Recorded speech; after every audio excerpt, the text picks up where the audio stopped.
Alors, petite news concernant Bottas qui va être capable de digérer une nouvelle défaite au championnat, selon Toto Wolff. Ah bah, de toute façon, il va pas avoir le choix, hein.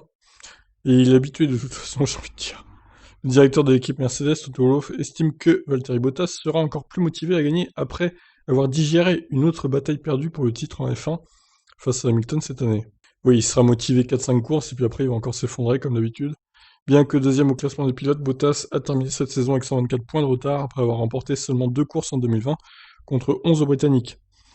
C'est donc la quatrième défaite consécutive du Finlandais au championnat face à Hamilton, une défaite assez cinglante lorsque l'on sait que Max Verstappen a été à deux doigts de lui prendre cette deuxième place au final. Il est certain que la défaite est dure cette année pour Valtteri, mais comme je l'ai dit, Valtteri a cette force, cette résilience en lui. Perdre le titre n'est pas quelque chose de facile à digérer, et ne doit pas être facile à digérer d'ailleurs.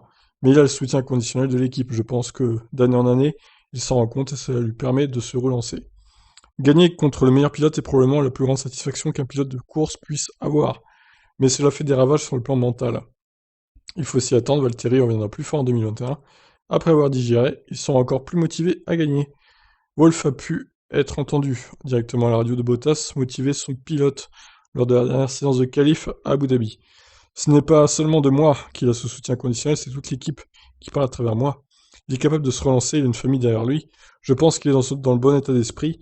Il a eu 2 week-ends très difficiles sur 3 et s'est rétabli lors du dernier Grand Prix. Non, c'est surtout que Hamilton était en dessous de ses capacités normales, donc c'est pour ça qu'il a fini devant lui en fait. Mais moi je suis désolé, je suis assez étonné de la rapidité de Verstappen quand même sur cette course. Je pense que si Hamilton avait été à son plein potentiel, il n'aurait pas gagné si facilement Verstappen. Mais bon, on ne fera pas le passé de toute façon.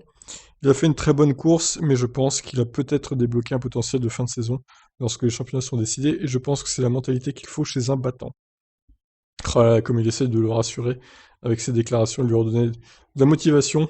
Mais bon, on sait tous de toute façon que l'an prochain, ce sera sa dernière année chez Mercedes à Bottas, à moins qu'Hamilton vraiment parte à la retraite en fin 2021, ce qui est possible.